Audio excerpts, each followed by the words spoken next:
कहें, हमरे तो भाग्य उदय हुई गए। हमार महारानी हमार बस्ती में पधारी, हमसे बतियाई, हमार मन तो प्रफुल्ल हुई गवा। इनका बड़ा उपकार भया हम पर। बोलो हमार महारानी की जय। हमार महारानी की जय।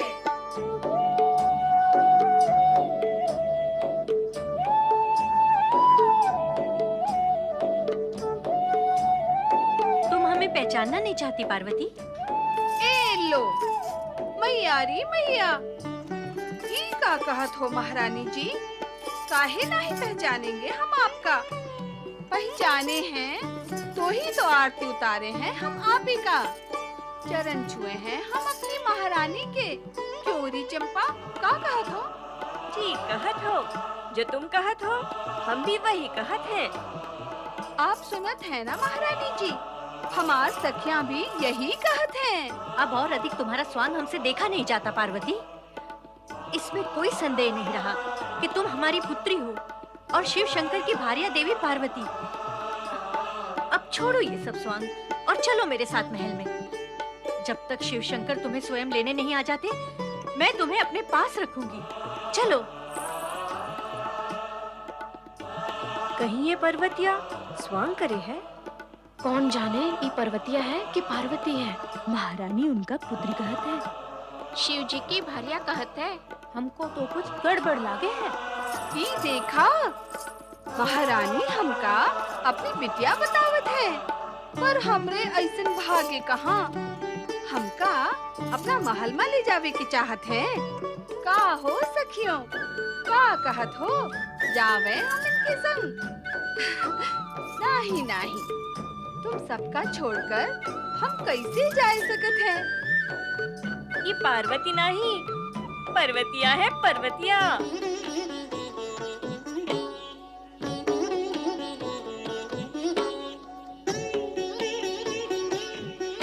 कहीं ऐसा तो नहीं कि इस पार्वती के चेहरे वाली इस पर्वतिया को मैं ही पार्वती समझ रही हूँ?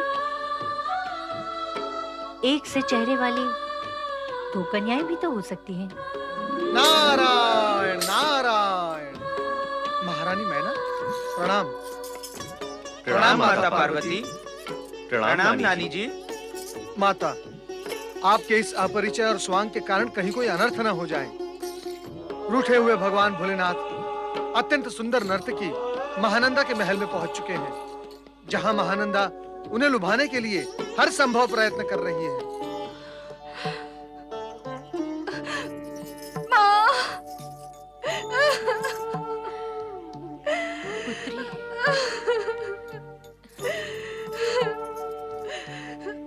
सुना माता आपने? भगवान शिव शंकर मुझसे रुष्ट होकर कहाँ तक जा पहुँचे हैं। अब मैं क्या करूं माता? मैं क्या करूं? मैं क्या करूं?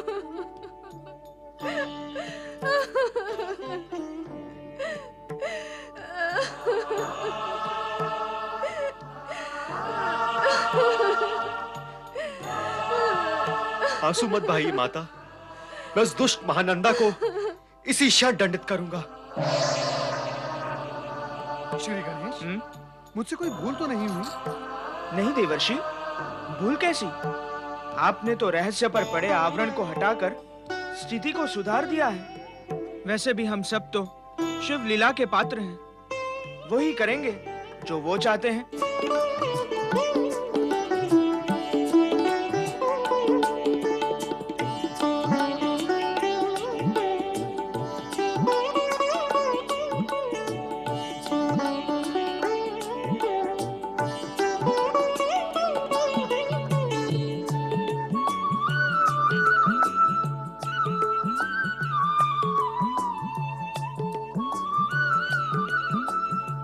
क्या बात है महानंदा, तुम्हारे सुंदर मुखमंडल पर उदासी के बादल क्यों मंडरा रहे हैं? स्वामी, आपके द्वारा दिए गए वचन और मेरी स्वीकृति के अनुसार 3 दिन तक मैं आपकी पतिव्रता पत्नी हूँ। किंतु अब तक आपने मुझे अपने से दूर दूर रखा। और अपनी सेवा का अवसर नहीं दिया, इसी का मुझे दुख है। किंतु स्वामी, मन ही मन मैंने भी एक निश्चय कर लिया है। कहो कहो, निसंकोच होकर कहो, क्या निश्चय किया है तुमने? यही कि अब इस जीवन में आपके अतिरिक्त मैं किसी की सेवा नहीं करूंगी। ऐसा निश्चय करने से पूर्व तुम्हें दूरदर्शिता से अपने भविष्य का विचार करना चाहिए। मैं तो मात्र 3 दिनों का अतिथि बनकर आया हूं। समय पूर्ण होते ही लौट जाऊंगा। उसके पश्चात तुम क्या करोगे? शेष जीवन आपकी स्मृति में व्यतीत कर दूंगी स्वामी, केवल आपकी स्मृति में।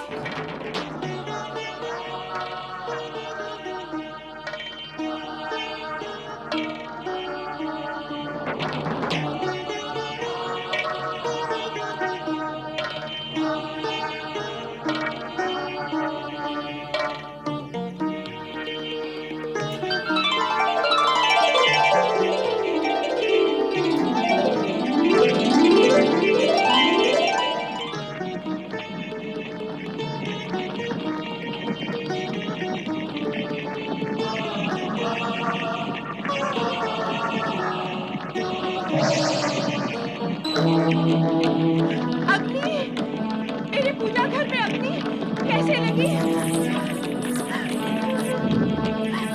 मेरे पूजा घर में अग्नि लगे।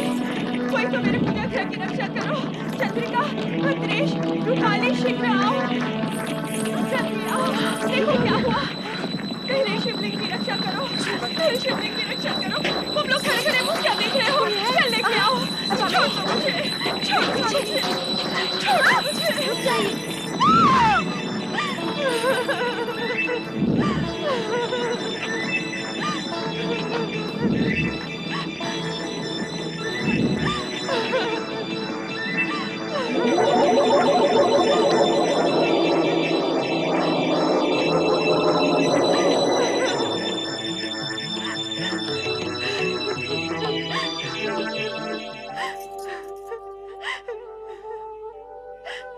नहीं, मेरे शिवलिंग।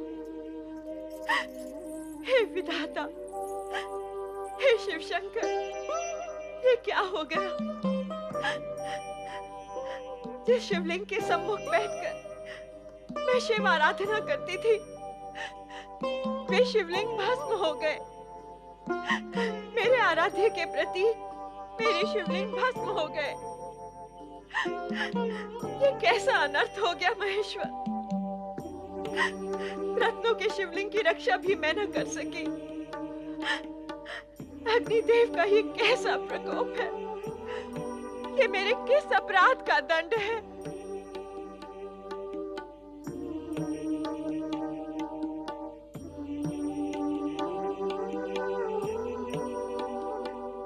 हमका क्षमा करी दो कैलाश महारानी पार्वती। हम नहीं जानत रही तुमका कि तुम पर्वतिया नहीं देवी पार्वती हो। हमें क्षमा कर दियो देवी, हमसे भूल हो गई, हमका क्षमा कर दियो। हम तो का समझ रहे अपने जैसे गांव की छोरिया, पर तुम तो देवी पार्वती बा। हमका क्षमा करे दे। न जाने हम तुमको का कह दिए। तुम इतने बड़े महाराज की पुत्री और त्रिलोकीनाथ शिवजी की पत्नी। हाय मैया, हमका क्षमा करी दो। अरे ये क्या क्षमा क्षमा की रट लगा रखी है तुम सबने? अरे हम कहत हैं ई का क्षमा क्षमा करत हो।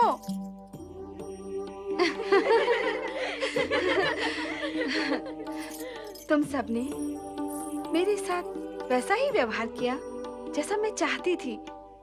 तुम्हारा मन स्वच्छ और प्रेम भरा न होता तो मैं तुम्हारे पास आती ही क्यों?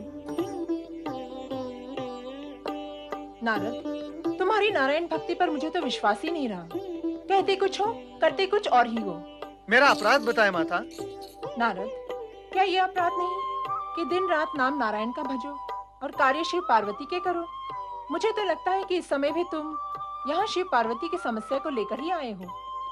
श्री हरि, माता लक्ष्मी के वाग बाणों से कृपया आप मेरी रक्षा करें।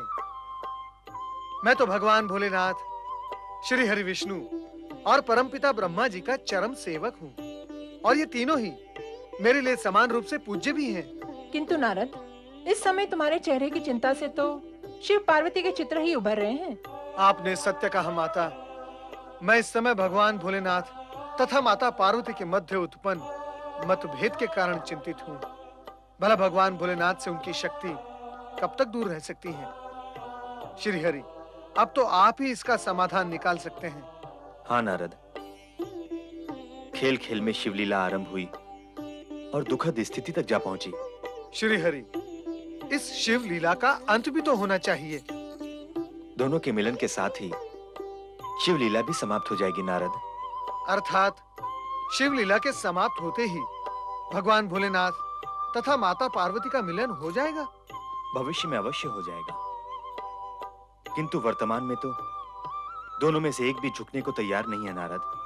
किंतु श्रीहरि, त्रिदेव तो सदा जगत को यही कहते आए हैं कि झुकाने के लिए झुकना अति आवश्यक है।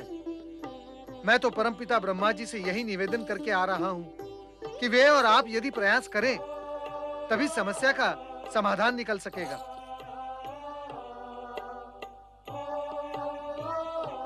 देवी लक्ष्मी, देवी पार्वती आपकी सखी है ना? तो आप उनसे कहें कि अब इस प्रसंग का अंत करें। अर्थात उनसे झुकने के लिए कहूँ? नहीं, मैं उनसे कभी झुकने के लिए नहीं कहूंगी। और फिर मेरे कहने से क्या होगा? क्या वो मेरी बात मानकर झुक जाएंगी? नहीं, कदापि नहीं।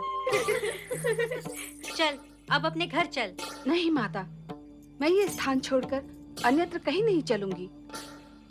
तो क्या तू सदा के लिए यहाँ रहेगी? जब तक आपके जमाता मुझे लेने नहीं आते, तब तक मैं अपनी प्रिय सहेलियों के साथ यहीं रहूंगी। हाँ, अब तेरा यहाँ रहना उचित नहीं है पुत्री। उचित नहीं? क्यों उचित नहीं? क्योंकि तुम्हारे कारण अब इन्हें कष्ट होगा। अब तक नहीं हुआ तो अब क्यों होगा इन्हें कष्ट? इसलिए कि अब तक तू पर्वतिया थी, अब पार्वती हो। अब तक इनके मन में तुम्हारे लिए बहन और सखी का भाव था, किंतु अब पूज्य भाव जागृत हो जाएगा, जो पग पग पर इनके लिए संकोच के कारण कष्ट का कारण होगा। नहीं महारानी, हमरे लोग का कोनो कष्ट नहीं हुई। ये तो तुम प्रेम और सम्मानवश कह रही हो, किंतु व्यवहारिक सत्य तो यही है कि पार्वती के यहाँ रहने से तुम सभी को कष्ट होगा। और फिर पार्वती को अपने पति के घर जाना चाहिए। कब तक यहाँ रहेगी? वहाँ तो जाना ही होगा। मैंने कहा ना माता, जब तक तुम्हारे जमाता। सुन लिया, पर वो तुझे मनाने आए, इसके लिए उन्हें मनाने कौन जाएगा? क्या मैं उन्हें जाकर मनाऊं और कहूं, जमाता राज मान जाइए, मेरी पुत्री को मनाने चलिए। अरे, इतने समय से तुम्हारे संग सहेली बनकर रही है पार्वती, इसे समझा नहीं सकती कि इसे यहाँ से जाना चाहिए? हम इनको यहाँ से जावे को कहें, ऐसा भला कोई कह सकत है? यहाँ से जाने के लिए ना कहो, अपने माता पिता के घर जाने का अनुरोध करो, ताकि वहाँ से इसके पति के घर भेजने की व्यवस्था की जा सके। तुम सब इसकी सहेलियां हो ना, इसका हित नहीं सोचोगी? अब माने जाओ देवी पार्वती, महारानी जी की बात मानी जाओ। हाँ देवी, माता का कहना माने में भला हुई वे। हमको तो आपका सुख विचारे का ही है देवी पार्वती। सुन लिया पार्वती, अब तक जो तेरी सखियां थी, अब उनमें सखी भाव नहीं रहा है, आदर भाव जागृत हो चुका है। वो तुझे पर्वतिया कहकर नहीं पुकार रही हैं, देवी पार्वती कहकर पुकार रही हैं। अब भला तू यहाँ कैसे रह सकती है? रहूंगी, अवश्य रहूंगी। मैं इनके साथ सखी भाव से ही रहूंगी, पर्वतिया बनकर रहूंगी। पर तुझे यहाँ से चलना तो होगा ही। चलूंगी, किंतु समय आने पर। लगता है शिव शंकर के पास जाकर उन्हें मनाने और यहाँ लाने के अतिरिक्त अन्य कोई और उपाय नहीं। अब यही करना होगा पार्वती। संतान के सुख के लिए माता पिता को क्या क्या नहीं करना पड़ता।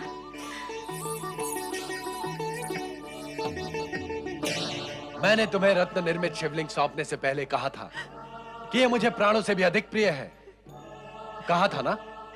हाँ स्वामी, अवश्य कहा था, किंतु मैं निर्दोष हूँ। मेरा केवल इतना दोष है कि मैं दुर्भाग्यवश उस शिवलिंग की रक्षा न कर सकी। मुझे क्षमा कर दो स्वामी, मुझे क्षमा कर दो। तुम्हें क्षमा करने के पश्चात भी मेरी मुक्ति नहीं है महानंदा। मैं अपने प्राण प्रिय शिव के बिना एक पल भी जीवित नहीं रह सकता। इसलिए अब तुम मेरे लिए चिता तैयार करो। जिस प्रकार अग्नि की ज्वाला में सब कुछ जल गया, मेरे लिए कुछ भी शेष नहीं बचा, उसी प्रकार मैं स्वयं को चिता की ज्वाला में जलाकर भस्म कर दूंगा। नहीं, नहीं स्वामी, नहीं, ऐसा न कहें। मुझ पापिन को क्षमा कर दें प्रभु। तुम बार बार क्षमा मांगकर मुझे विवश क्यों कर रही हो महानंदा? इस क्षमा का लाभ तुम्हें होगा, मुझे नहीं। तुम्हें क्षमा करने के पश्चात भी मैं अपने प्राण प्रिय शिव की स्मृति से मुक्त नहीं हो सकूंगा।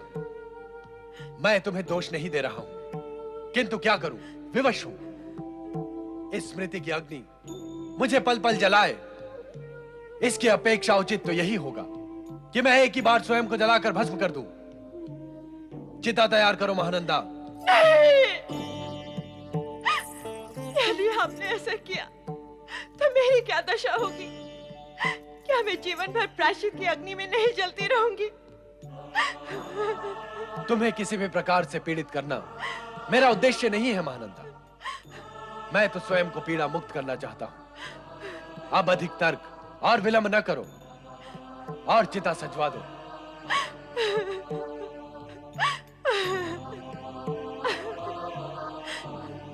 जैसी आपकी इच्छा स्वामी। नहीं महेश्वर, नहीं, ऐसा कदापि न करना। अनर्थ हो जाएगा, जगत का प्रवाह रुक जाएगा, सृष्टि की गति मंद होकर बंद हो जाएगी। प्रभु, क्या हुआ ब्रह्मदेव? क्या करने जा रहे महेश्वर? क्यों जगत का प्रभाव रुक जाएगा?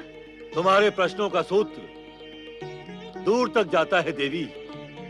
मैं क्या क्या बताऊं? जहाँ तक भी जाता हो यह सूत्र, किंतु जो है वे तो बताएं। जिस व्यग्रता और विकलता से आपने महेश्वर को संबोधन किया है, उससे तो ऐसा प्रतीत होता है कि कुछ अप्रिय घटित होने जा रहा है। तुम्हारा अनुमान सही है देवी। भगवान भोलेनाथ सोमसेन के मानवीय रूप में जलती चिता में प्रवेश करना चाहते हैं। क्यों? क्यों? क्यों करना चाहते हैं वे ऐसा? देवी, तुम तो जानती ही हो कि भगवान शिव की लीला अत्यंत विचित्र और न्यारी होती है। शिव तो स्वयं अति विचित्र और न्यारे हैं, तो उनकी लीलाएं न्यारी क्यों नहीं होंगी?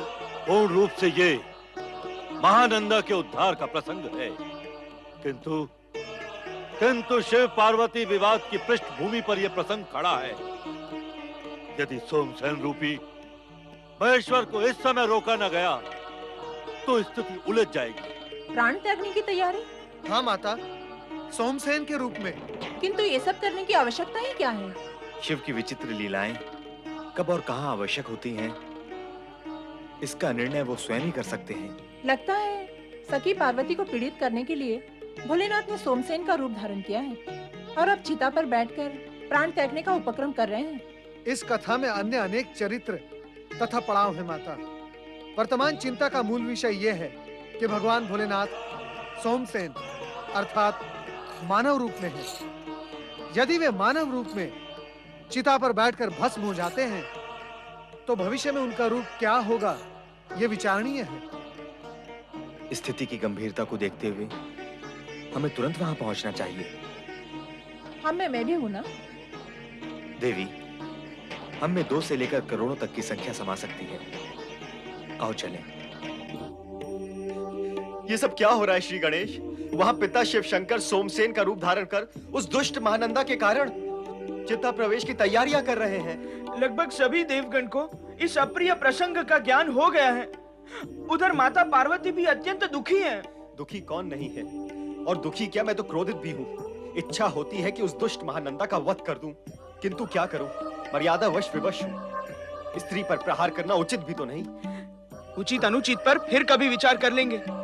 इस समय तो हमें चिता भूमि पहुंचकर पिता महादेव को रोकना होगा। हाँ चलो। हाँ।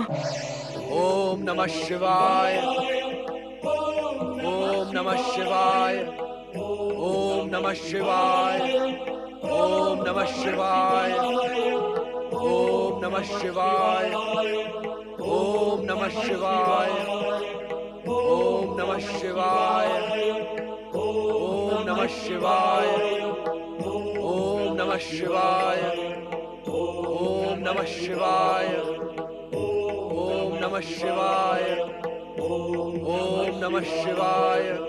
हे महेश्वर, हे कैलाशपति, हे भोलेनाथ, रत्न निर्मित शिवलिंग में विराजित महादेव, मुझे दुख है कि मैं आपकी रक्षा नहीं कर सका।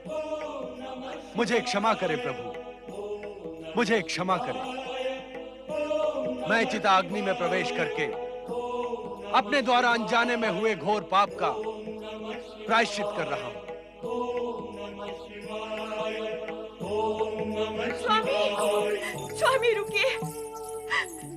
स्वामी, आपके वचन के अनुसार अभी तक 3 दिन पूर्ण नहीं हुए। वचन की मर्यादा और नैतिकता के कारण मैं आपकी धर्म पत्नी हूँ, और इस जगत की कोई भी पत्नी अपने पति को इस तरह चिता में जाते हुए नहीं देख सकती। देखने के लिए तुम्हें यहाँ चिता भूमि में आने की आवश्यकता ही क्या थी?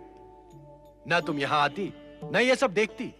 मेरा पतिव्रत धर्म मुझे यहाँ लेकर आया है स्वामी, केवल 3 दिन के लिए ही सही, किंतु मन, वचन, कर्म और समर्पित भाव से मैंने आपको अपना पति स्वीकार किया है।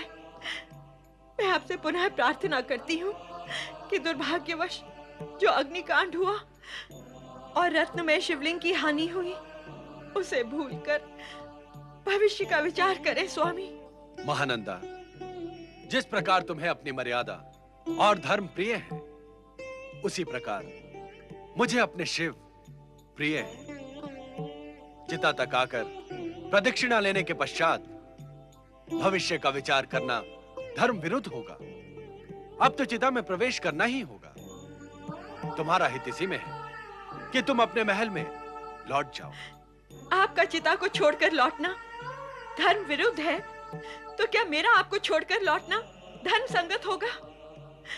अब तो आप अपने साथ मुझे भी चिता में प्रवेश करने की अनुमति दें।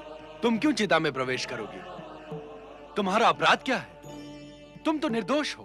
अपराध अथवा दोष आपका भी क्या है? जितनी निर्दोष मैं हूँ, उतने ही आप भी हैं।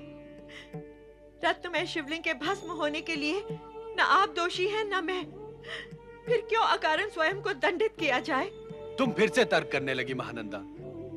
ये विषय तर्क का नहीं, भावना का है। अब तुम लौट जाओ और हमें चिता में प्रवेश करने दो।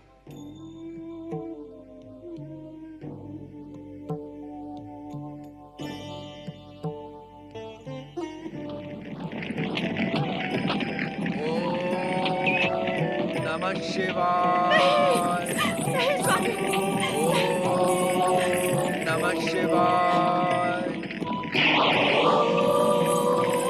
नमः शिवाय।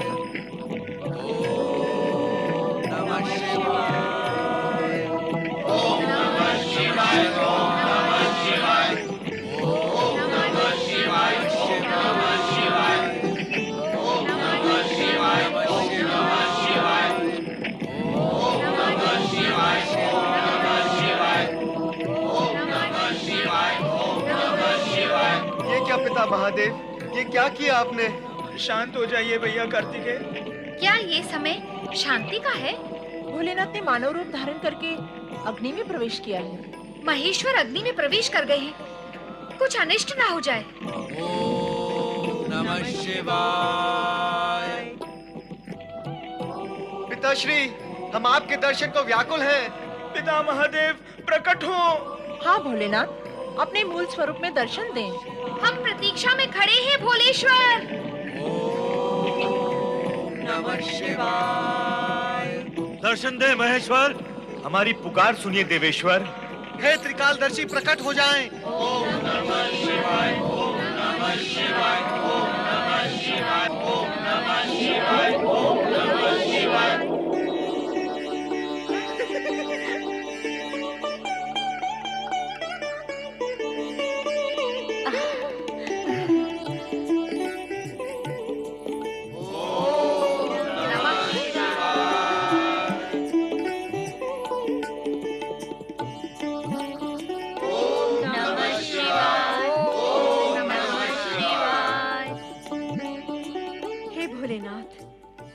हे शिव शंकर, आपके दर्शन पाकर धन्य हो गई मैं। मेरा तो आवागमन का फेरा ही टूट गया। जन्म मरण से मुक्त हो गई मैं। क्या ये जानती थी मैं कि श्रेष्ठी सोमनाथ के रूप में मेरे आराध्य ही मेरे सामने हैं। मुझ जैसी तुच्छ नारी पर ऐसी महान कृपा। हे पतितों के उद्धार करता शिव शंकर, आपका दर्शन इस रूप में होगा, इसकी मैं कल्पना भी नहीं कर सकती थी। कल्पना करना नहीं, तुम्हारे लिए भक्ति करना ही उचित है। तुम्हारी अटूट शिव भक्ति और दृढ़ पति भक्ति के पवित्र भावना से हम अत्यधिक प्रभावित और प्रसन्न हुए हैं। कला व सौंदर्य की भौतिक कृति व आजीविका भी तुम्हें शिव भक्ति और आत्मनीति से विमुख नहीं कर सकी। हम तुम्हें शिवलोक प्राप्ति का वरदान देते हैं।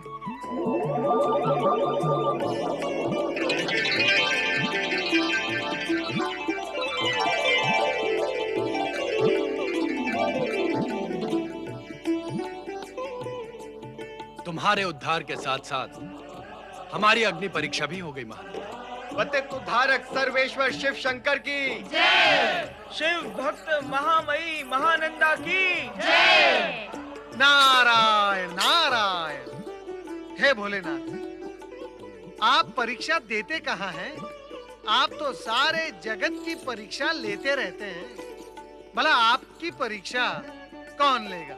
शिव की परीक्षा शिवा तो ले ही सकती है। भोलेनाथ, जिसे आप परीक्षा कहते हैं, परोक्ष रूप में वही आपकी लीला है।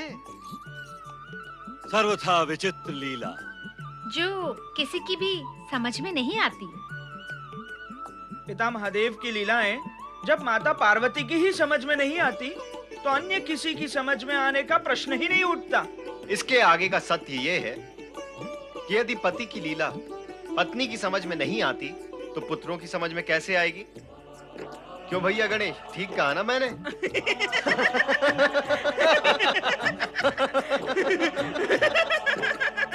शिव भक्त महानंदा के उद्धारक भगवान भोलेनाथ की जय। आप सभी आदरणीय अतिथिगण को प्रणाम। आप सभी इस समय यहाँ कोई विशेष प्रयोजन?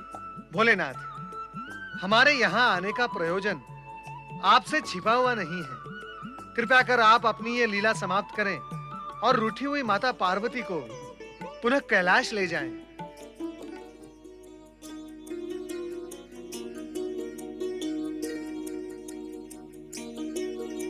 बुद्धि सिद्धि के पति श्री गणेश, हम ये स्पष्ट कर देना चाहते हैं कि हमारे मन में किसी के प्रति कोई दुराग्रह नहीं है, किंतु तुम्हें अपने पिता के गौरव का ध्यान रखते हुए वही करना चाहिए जो तुम्हें उचित प्रतीत हो।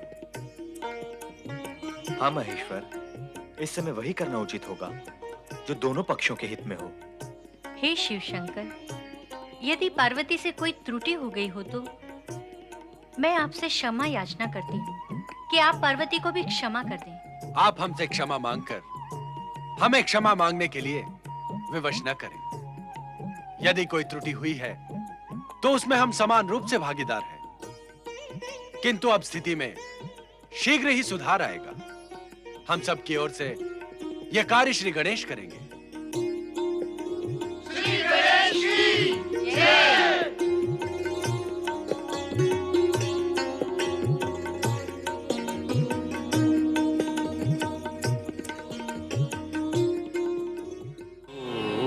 नमः शिवाय। ओम नमः शिवाय। ओम नमः शिवाय। ओम नमः शिवाय। ओम नमः शिवाय।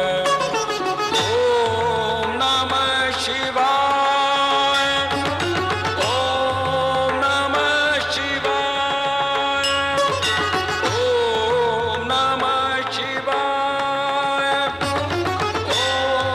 नमः शिवाय।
ओम नमः शिवाय।